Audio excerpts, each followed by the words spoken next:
ਤੇ ਤੀਜੇ ਸੈਗਮੈਂਟ ਦੇ ਵਿੱਚ ਵੱਖ-ਵੱਖ ਟੌਪਿਕਸ ਬਾਰੇ ਵਿਚਾਰ ਚਰਚਾ ਕਰਨ ਲਈ ਸਾਡੇ ਨਾਲ ਜੁੜ ਰਹੇ ਨੇ ਹਰਨੇਕ ਮਠਾੜੂ ਜੀ। ਜੀ ਮਠਾੜੂ ਸਾਹਿਬ, ਸਵਾਗਤ ਹੈ ਆਪ ਜੀ ਦਾ ਪ੍ਰੋਗਰਾਮ 'ਚ ਸ਼ਾਮਲ ਹੋਣ ਲਈ।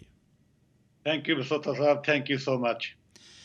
ਹਰਨੇਕ ਮਠਾੜੂ ਜੀ, ਅੱਜ ਸਭ ਤੋਂ ਪਹਿਲਾਂ ਜੋ ਇਸ ਵੇਲੇ ਬਹੁਤ ਹੀ ਭਖਿਆ ਹੋਇਆ ਮਾਮਲਾ ਹੈ ਪੂਰੇ ਕੈਨੇਡਾ ਦੇ ਵਿੱਚ, ਉਹ ਹੈ ਜਸਟਿਨ ਟਰੂਡੋ ਜੋ ਕੈਨੇਡਾ ਦੇ ਪ੍ਰਧਾਨ ਮੰਤਰੀ ਨੇ, ਜਿਸ ਨੂੰ ਲੈ ਕੇ ਉਹ ਵਿਵਾਦਾਂ 'ਚ ਘਿਰੇ ਹੋਏ ਨੇ ਕਿ ਇੱਕ ਚੈਰਿਟੀ ਜਿਹੜੇ ਈਵੈਂਟ ਹੋਈ ਸੀ ਉਸ ਨੂੰ ਲੈ ਕੇ ਕਾਫੀ ਉਂਗਲ ਉੱਠ ਰਹੀ ਹੈ। ਵਿਰੋਧੀ ਘੇਰਨ ਦੀ ਤਿਆਰੀ ਵਿੱਚ ਨੇ। ਉਹਨਾਂ ਨੇ ਇਨਵੈਸਟੀਗੇਸ਼ਨ ਦੀ ਮੰਗ ਕੀਤੀ ਹੈ, ਇਨਵੈਸਟੀਗੇਸ਼ਨ ਚੱਲ ਰਹੀ ਹੈ। ਸੋ ਮੇਰਾ ਸਵਾਲ ਸਭ ਤੋਂ ਪਹਿਲਾਂ ਇਹ ਹੈ ਕਿ ਚੈਰਿਟੀ ਈਵੈਂਟਸ ਹੈ ਜਿਹੜੀਆਂ, ਇਸ ਦੇ ਬਾਰੇ ਦੱਸੋ, ਇਹ ਸੰਸਥਾ ਹੈ ਕੀ ਹੈ? ਥੈਂਕ ਯੂ ਬਸੋਤਾ ਸਾਹਿਬ। ਸਭ ਤੋਂ ਪਹਿਲਾਂ ਜੀ ਵੀ ਚੈਰਿਟੀ ਬਾਰੇ ਜਾਣਨਾ ਜ਼ਰੂਰੀ ਹੈ, ਕਿਉਂਕਿ ਜਦੋਂ ਤੱਕ ਅਸੀਂ ਇਹਨੂੰ ਨਹੀਂ ਜਾਣਾਂਗੇ ਇਹ ਪੂਰੀ ਕਹਾਣੀ ਕੀ ਹੈ ਉਹਦੀ ਸਮਝ ਨਹੀਂ ਆਏਗੀ ਆਪਾਂ ਨੂੰ। ਵੀ ਚੈਰਿਟੀ ਇੱਕ ਗਲੋਬਲ ਲੈਵਲ ਦੀ ਚੈਰੀਟੇਬਲ ਸੰਸਥਾ ਹੈਗੀ, ਜਿਹੜੀ 25 ਸਾਲ ਪਹਿਲਾਂ 1995 ਨੂੰ ਖੁੱਲੀ ਸੀ ਕੁਬੈਕ ਦੇ ਵਿੱਚੋਂ। ਤੇ ਇਹਨਾਂ ਦਾ ਜਿਹੜਾ ਮੇਨ ਆਬਜੈਕਟਿਵ ਹੈ, ਗੋਲ ਹੈ, ਉਹ ਇਹ ਹੈਗਾ ਵੀ ਇਹ ਦੁਨੀਆ ਭਰ ਦੇ ਗਰੀਬ ਦੇਸ਼ਾਂ ਦੇ ਵਿੱਚ ਬੱਚਿਆਂ ਨੂੰ ਐਜੂਕੇਸ਼ਨ ਦੇਣਾ, ਉਹਨਾਂ ਦੀ ਸਿਹਤ ਸੰਭਾਲ ਦਾ, ਮੈਡੀਸਨ ਦਾ, ਪਾਣੀ ਦਾ, ਬਾਕੀ ਅਪਰਚੂਨਿਟੀਜ਼ ਦਾ, ਜੌਬਾਂ ਦਾ, ਇਸ ਤਰ੍ਹਾਂ ਦੇ ਕੰਮਾਂ ਦੇ ਵਿੱਚ ਮਦਦ ਕਰਦੇ ਹੈ ਦੁਨੀਆ ਭਰ ਦੇ ਵਿੱਚ। ਤਾਂ ਉਹਦੇ ਲਈ ਇਹ ਤਕਰੀਬਨ ਹਰ ਸਾਲ $70 ਮਿਲੀਅਨ ਦੇ ਕਰੀਬ ਇਕੱਠਾ ਕਰਦੇ ਹੈਗੇ, ਰੇਜ਼ ਕਰਦੇ, ਜਿਹਨੂੰ ਆਪਾਂ ਕਹਿੰਦੇ ਫੰਡ ਰੇਜ਼ਿੰਗ। ਤਾਂ $70 ਮਿਲੀਅਨ ਰੇਜ਼ ਕਰਨਾ ਕੋਈ ਆਮ ਖਾਸ ਗੱਲ ਨਹੀਂ ਹੁੰਦੀ ਹੈਗੀ। ਇਹਦੇ ਲਈ ਸਾਨੂੰ ਬਹੁਤ ਸਾਰੀਆਂ ਇਵੈਂਟਾਂ ਕਰਨੀਆਂ ਪੈਂਦੀਆਂ, ਬਹੁਤ ਸਾਰੇ ਲੋਕਾਂ ਤੱਕ ਪਹੁੰਚ ਕਰਨੀ ਪੈਂਦੀ, ਬਹੁਤ ਸਾਰੇ ਉਹੇ ਜਿਹੇ ਲੋਕਾਂ ਨੂੰ ਬੁਲਾਉਣਾ ਪੈਂਦਾ ਜਿਨ੍ਹਾਂ ਨੂੰ ਲੋਕ ਜਾਣਦੇ ਹੋਣ, ਜਿਨ੍ਹਾਂ ਨੂੰ ਜਨਤਾ ਜਾਣਦੀ ਹੋਵੇ, ਤੇ ਜਿਨ੍ਹਾਂ ਦੀ ਗੱਲ ਸੁਣ ਕੇ ਜਦੋਂ ਉਹ ਉੱਥੇ ਖੜ ਕੇ ਸਪੀਚ ਕਰਦੇ ਹੈਗੇ, ਉਸ ਚੈਰਿਟੀ ਨੂੰ ਪ੍ਰਮੋਟ ਕਰਦੇ, ਉਹਦੇ ਕੰਮਾਂ ਬਾਰੇ ਦੱਸਦੇ ਹੈਗੇ, ਤਾਂ ਲੋਕਾਂ ਦੇ ਵਿੱਚ ਉਸ ਚੀਜ਼ ਦਾ ਅਸਰ ਹੁੰਦਾ ਹੈਗਾ। ਤਦੇ ਹੀ ਫਿਰ ਉਹ ਅੱਗੇ ਜਨਤਾ ਉਹਨਾਂ ਨੂੰ ਡੋਨੇਸ਼ਨ ਦੇਗੀ, ਤਦੇ ਹੀ ਫੰਡ ਦੇਗੀ, ਜੇ ਲੋਕਾਂ ਨੂੰ ਇੱਦਾਂ ਲੱਗੇਗਾ ਵੀ ਇਹ ਚੈਰਿਟੀ ਦੇ ਨਾਲ ਬਹੁਤ ਵੱਡੇ ਵੱਡੇ ਅਕਲ ਵਾਲੇ ਵਿਦਵਾਨ ਲੋਕ ਵੀ ਹੈ, ਸਿਆਸੀ ਲੋਕ ਵੀ ਹੈ, ਇਸ ਕਰਕੇ ਸਾਨੂੰ ਮਦਦ ਕਰਨੀ ਚਾਹੀਦੀ ਹੈ। ਤੇ ਇਸ ਚੈਰਿਟੀ ਨੂੰ ਕੀ ਹੈਗਾ ਵੀ ਇਹ ਕੈਨੇਡਾ ਦੇ ਵਿੱਚ ਵੀ ਕੰਮ ਕਰਦੀ ਹੈਗੀ, ਇਹਨਾਂ ਦਾ ਐਕਸਪੀਰੀਅੰਸ ਵੀ ਬਹੁਤ ਹੈਗਾ। ਤਾਂ ਇਹ ਚੈਰਿਟੀ ਨੂੰ ਜਦੋਂ ਪਿੱਛੇ ਜੇ ਆਪਾਂ ਹੁਣ COVID-19 ਦਾ ਸਾਨੂੰ ਪਤਾ ਵੀ ਕੀ ਹੋ ਰਿਹਾ, COVID-19 ਦਾ ਪਿਛਲੇ 4 ਮਹੀਨੇ ਤੋਂ ਕੈਨੇਡਾ ਦੇ ਵਿੱਚ, ਕੈਨੇਡਾ ਦੀ ਇਕਨੋਮੀ ਬੰਦ ਹੈ, ਕੈਨੇਡਾ ਦੇ ਕੰਮਕਾਰ ਬੰਦ ਹੈ, ਕੈਨੇਡਾ ਦੇ ਲੋਕਾਂ ਕੋਲ ਜੌਬਾਂ ਨਹੀਂ ਹੈ, ਗੌਰਮੈਂਟ ਦਾ ਖਰਚਾ ਬਹੁਤ ਵਧੀਆ ਹੋਇਆ।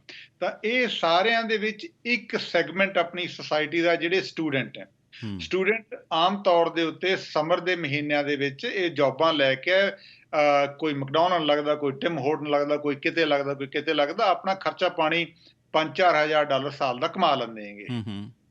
ਤਾਂ ਇਹ ਫਿਰ ਟਰੂਡੋ ਸਾਹਿਬ ਨੇ, ਉਹਨਾਂ ਦੀ ਸਰਕਾਰ ਨੇ ਉਹਨਾਂ ਸਟੂਡੈਂਟਾਂ ਦੀ ਮਦਦ ਕਰਨ ਦੇ ਲਈ, ਹੁਣ ਜਦੋਂ ਇਕਨੋਮੀ ਉਹ ਬੰਦ ਬੈਠੀ ਹੈਗੀ, ਤਾਂ ਇਕਨੋਮੀ ਉਹ ਬੰਦ ਹੋਈ ਹੈ, ਤਾਂ ਉੱਥੇ ਕੰਮ ਕਿੱਥੇ ਕਰਨਗੇ, ਉਹ ਕੰਮ ਹੀ ਨਹੀਂ ਹੈ। ਇਸ ਕਰਕੇ ਸਟੂਡੈਂਟਾਂ ਦੀ ਮਦਦ ਕਰਨ ਦੇ ਲਈ ਟਰੂਡੋ ਸਾਹਿਬ ਨੇ ਇੱਕ ਨਵਾਂ ਪ੍ਰੋਗਰਾਮ ਉਲੀਕਿਆ ਸੀ, ਜਿਹਨੂੰ ਕਹਿੰਦੇ Canada student service grant programme.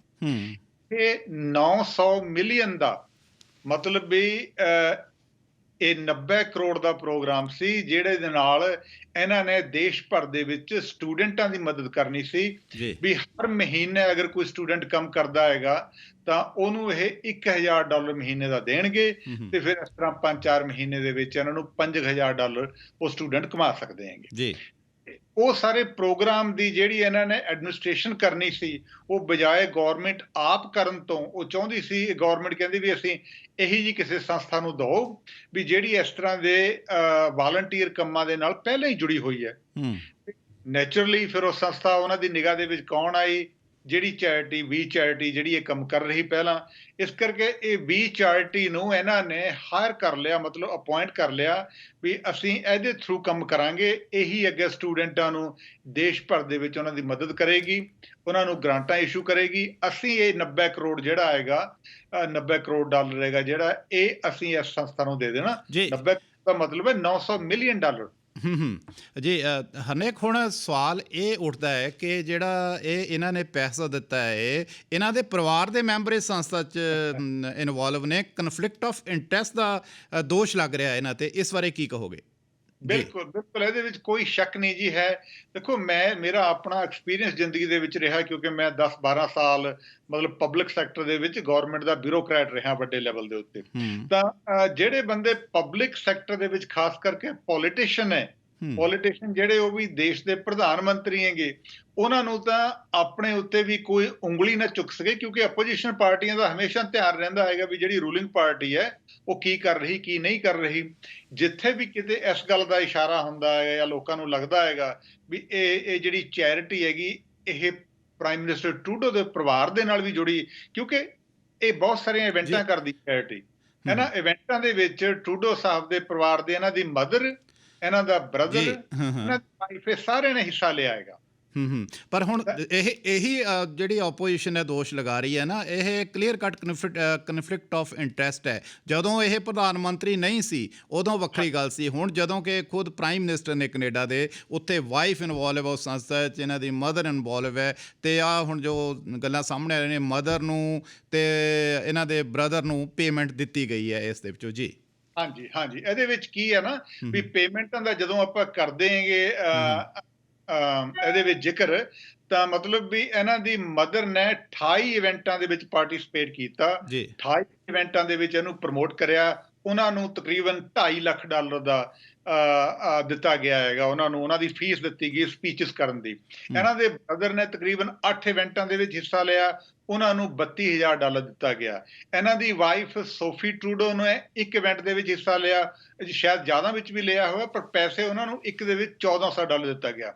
ਦੇਖੋ ਇਹ ਜਿਹੜੀ ਸੰਸਥਾ ਹੈਗੀ, ਇਹਦਾ ਜਿਹੜਾ ਸਕੋਪ ਹੈ, ਜਿੱਡਾ ਵੱਡਾ ਇਹ ਬਜਟ ਸੀ, ਉਹਦੇ ਸਾਹਮਣੇ ਇਹ ਚੀਜ਼ਾਂ ਕੁਝ ਵੀ ਨਹੀਂ ਹੈ। $2.5 ਲੱਖ ਜਾਂ $32,000 ਜਾਂ $1,400 ਕੋਈ ਵੱਡੀ ਗੱਲ ਨਹੀਂ, ਕਿਉਂਕਿ ਉਸ ਸੰਸਥਾ ਨੂੰ ਤਕਰੀਬਨ $20 ਮਿਲੀਅਨ ਉਹਦੀ ਫੀਸ ਦੇਣੀ ਸੀ। $900 ਮਿਲੀਅਨ ਦਾ ਪ੍ਰੋਗਰਾਮ ਸੀ, $20 ਮਿਲੀਅਨ ਐਡਮਿਨਿਸਟ੍ਰੇਸ਼ਨ ਫੀਸ ਦੇਣੀ ਸੀ। ਇਸ ਕਰਕੇ ਇਹ ਕੋਈ ਵੱਡੀ ਗੱਲ ਨਹੀਂ ਸੀ। ਪਰ ਇਹਦੇ ਵਿੱਚ ਪ੍ਰੋਬਲਮ ਕੀ ਹੈ ਨਾ, ਵੀ ਟਰੂਡੋ ਸਾਹਿਬ ਦੇ ਪਰਿਵਾਰ ਦੇ ਮੈਂਬਰ ਜੁੜੇ ਹੋਣ ਕਰਕੇ ਵਾਇਲੇਸ਼ਨ ਹੋ ਰਹੀ ਹੈ। ਹਾਂ, ਜਦੋਂ ਇਹਨਾਂ ਨੂੰ ਇਹ ਕੰਟਰੈਕਟ ਅਵਾਰਡ ਵੀ ਕੀਤਾ ਗਿਆ ਹੈਗਾ, ਉਦੋਂ ਵੀ ਟਰੂਡੋ ਸਾਹਿਬ ਨੂੰ, ਦੇਖੋ ਗਵਰਨਮੈਂਟ ਦੇ ਵਿੱਚ ਕੰਟਰੈਕਟ ਅਵਾਰਡ ਕਰਨ ਦੇ ਲਈ ਜਿਹੜਾ ਮਹਿਕਮਾ ਜ਼ਿੰਮੇਵਾਰ ਹੋਇਆ ਕਰਦਾ ਹੈਗਾ, ਉਸ ਮਹਿਕਮੇ ਨੇ ਸਾਰੀ ਖੋਜ ਪੜਤਾਲ ਕਰਕੇ ਪੂਰੇ ਪ੍ਰੋਪਰ ਤਰੀਕੇ ਨਾਲ ਆਪਣੀ ਰეკਮੈਂਡੇਸ਼ਨ ਦੇਣੀ ਹੁੰਦੀ ਹੈਗੀ ਉਹਨਾਂ ਨੂੰ, ਮਤਲਬ ਕੈਬਨਿਟ ਨੂੰ, ਵੀ ਇਹਦੇ ਉੱਤੇ ਫੈਸਲਾ ਤੁਸੀਂ ਏਦਾਂ ਕਰ ਸਕਦੇ ਹੋ। ਤਾਂ ਉਹ ਕੈਬਨਿਟ ਦੇ ਕੋਲ ਇਹ ਫੈਸਲਾ ਕਰਨ ਦੇ ਲਈ ਗਿਆ ਵੀ ਅਸੀਂ ਵੀ ਚੈਰਿਟੀ ਨੂੰ ਰეკਮੈਂਡ ਕਰਦੇ ਹਾਂ, ਤਾਂ ਟਰੂਡੋ ਸਾਹਿਬ ਨੂੰ ਉੱਥੇ ਤੋਂ ਆਪਣੇ ਆਪ ਨੂੰ ਪਿੱਛੇ ਕਰ ਲੈਣਾ ਚਾਹੀਦਾ ਸੀ। ਇਹ ਵੀ ਮੇਰਾ ਕੌਨਫਲਿਕਟ ਆਫ ਇੰਟਰਸਟ ਹੈਗਾ, ਵੀ ਮੈਂ ਇਹਦੇ ਵਿੱਚ ਦਖਲ ਨਹੀਂ ਦੇਣਾ ਹੈ, ਤੁਹਾਨੂੰ ਜਿੱਦਾਂ ਠੀਕ ਲੱਗਦਾ ਫੈਸਲਾ ਤੁਸੀਂ ਕਰੋ।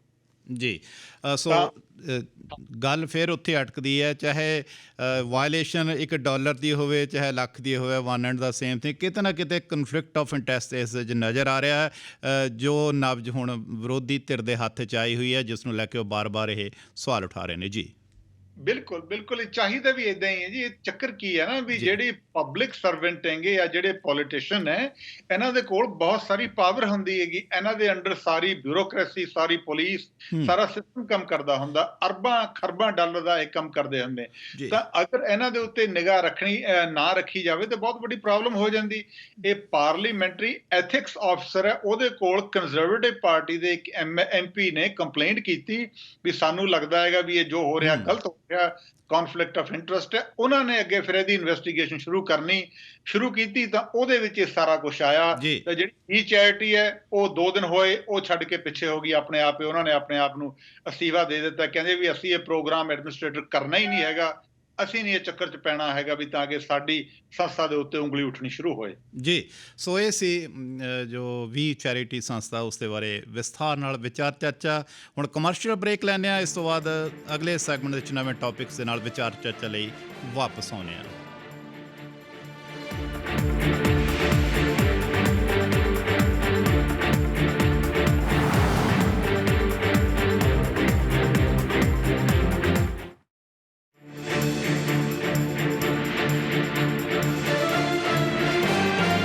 ਗੱਲਬਾਤ ਚੱਲ ਰਹੀ ਹੈ ਹਰਨੇਕ ਮਠਾੜੂ ਦੇ ਨਾਲ। ਹੁਣ ਨਵੇਂ ਟੌਪਿਕ ਨੂੰ ਲੈ ਕੇ ਵਿਚਾਰ ਚਰਚਾ ਕਰਦੇ ਹਾਂ।